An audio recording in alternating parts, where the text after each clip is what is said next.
Just a quick video of a repair I did on a Noco GB50. I'm gonna get these guys out of the way first, but this is kind of the body count of what I replaced on it. Various diodes, a lot of reverse polarity protection diodes were blown on the thing, and you can see, I don't know how good it's going to come out on the thing, but you can on the video, but you can see that the legs on a lot of these components are just totally burnt off. Same on the optocouplers there, but the ones that are, have all of their pins, there's always going to be a few that are almost corroded in half, so I went ahead and replaced those. A lot of open circuit resistors on it, Zener diode, which isn't on here, but and then these capacitors, that one right there was shot. Those two were good, and they were on the battery management IC, but like I said, a lot of corrosion, a lot of just broken legs on things where they just corroded in half. So vias on the board were corroded all the way through, and I had to rebuild those. Still have one more that I got to fix, but I'm gonna set this aside and just go through a little bit of the area. So most of the damage was along the top here, to include the burn off legs on this optocoupler. These resistors were all blown or messed up. They were reading in the mega ohms, and I believe it's a 1K and something else I can't see right now, but they were not in the mega ohms. So it, had a pattern. It went along here, the damage did. It kind of went all the way around here into this transistor and these resistors and parallel and series there. This transistor was totally corroded and shot. LM393, the power pin on it was almost burned in half, so I replaced it. And then just a lot of corrosion right up in here. So these pads aren't, as pretty as they could be, but they came back pretty good.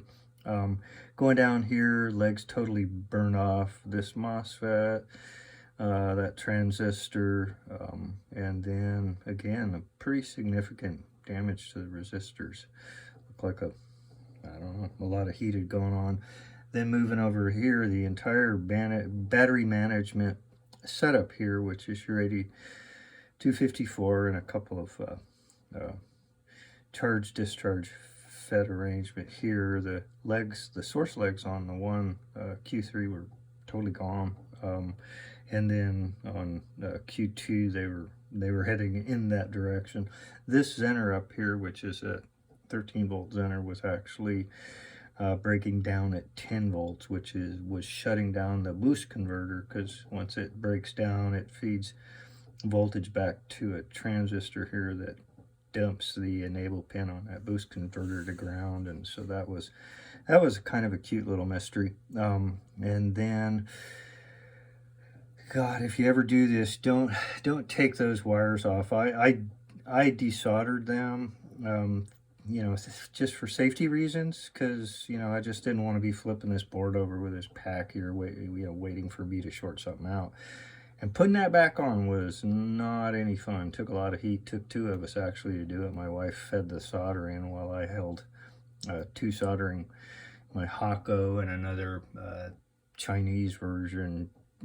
But a lot of heat. I had them up to 700 degrees, and just flooding the solder in there. In the process, it heated the board up so much that it released the ground pin on the 393. So I went from having the thing was totally fixed, I put it in its case, and then it was broke again. And it took me a while, because that ground pin was, it would work sometimes and it wouldn't, and then you'd twist the board a little bit, and all of a sudden it'd go into it'd activate the warning status light and wouldn't transfer electricity, and so there was a whole comedy of errors because of that went downstream all the way to me just replacing this thing again out of spite, the 8254, and I got a little solder bridge between the between the charging pins on the individual cells, and that took me a while to find that. Anyway, so it was a fun project, and I think it's done, and I won't post it unless I can put it back in the box and have it work. So I still have that in front of me, but everything seems pretty good, and it was a little bit of a workout, so that's it.